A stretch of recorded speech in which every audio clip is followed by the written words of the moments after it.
stage musicals, TV sitcoms and, of course, #1 records. But the Aussie icon isn't done yet. He's still rocking it out and playing to some of the biggest audiences of his career.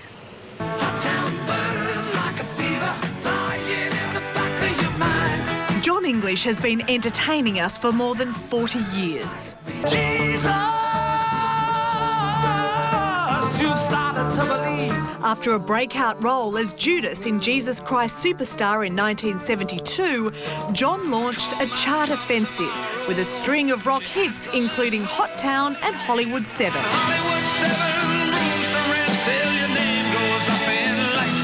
But it was as an actor in the TV series Against the Wind that gave John international success. We'll have to start rotating the crops so the soil will lose its goodness. The role has also helped his music career, scoring a string of #1s in Scandinavia, of all places. In the 80s and 90s, John returned to the stage, treading the boards in HMS Pinafore and The Mikado, as well as showing his comedic stylings in the hit TV sitcom All Together Now. You're going to have to pay me for the gigs. But it's music that's dominated John's career, and despite just turning 65, there is no signs of this rocker slowing down.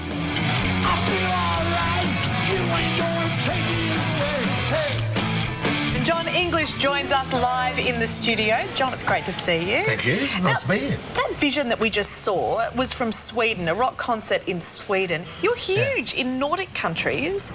Sorry about that. I mean, you should be big in all countries, but why in particular I'm these? big everywhere, Don. For some reason they loved Against the Wind, and I had a big hit over there, and they asked me back to the Sweden Rock Festival, which is where they love their metal over there. And you were on a ticket with Kiss and Status Quo. All these no-name bands like that. Support the whole bunch. It was great you could bring them up to scratch. Yeah, it was great. You know, it was a fantastic show. I mean, that's incredible that show, Against the Wind, that was really just set in the outback, some colonial drama. I think that might have been the reason that nobody had actually done Australian history before, and where we all started. And they seemed to love the idea of it. I mean, my wife, first wife, is from Estonia, and they actually saw it over there, which was part of the USSR. And they used to actually edit the programs that used to come in. But they started to watch Against the Wind. It was all about colonials being downtrodden by the British government, and went, oh, that's fine, we can watch that. You know? That's okay. Yeah. Hey, John, Marsha Hines was on the show last week, and off air she told us a bit of the fun that you guys had on Jesus Christ Superstar, and a story in particular about something where the audience got involved. Audience used to get involved a lot, actually, because it could turn into a bit of a rock concert at the end, but there was one particular point I'm sure Marsha didn't tell you about.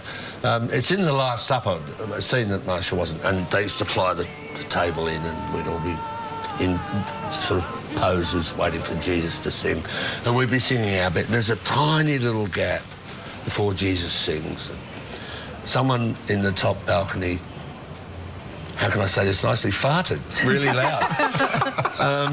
And it was so loud that some of the audience laughed, and we're in this freeze, and we have to keep still and not laugh. And then I have to do a whole scene with Jesus standing on the table, looking at him, and it's called corpsing for a reason, actually.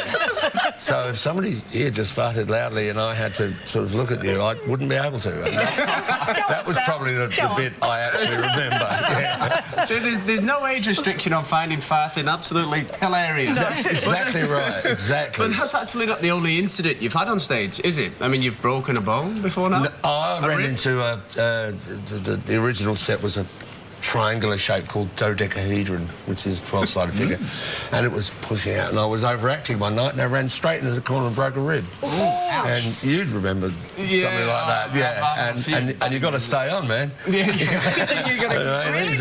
the show must go on. Did you stay on stage? Yeah. That's tough. I got strapped. In those days, they used to put plaster all over you, and that was it, you know. On you go. John, when you did the sitcom All Together Now, you played sort of a bit of a washed-up rock star. Was that Wonder why. Was that a risk taking on a role like that? I loved the show, by the way. A risk? I thought it was great. No, not really. I knew I sort of wasn't. But the kids at school got a hard time. Geez, your dad's dumb.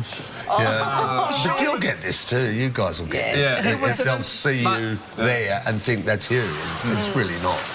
It was a great success, though. You did 101 episodes. Yeah, we did. Yeah, she's not a bad actress either. That one.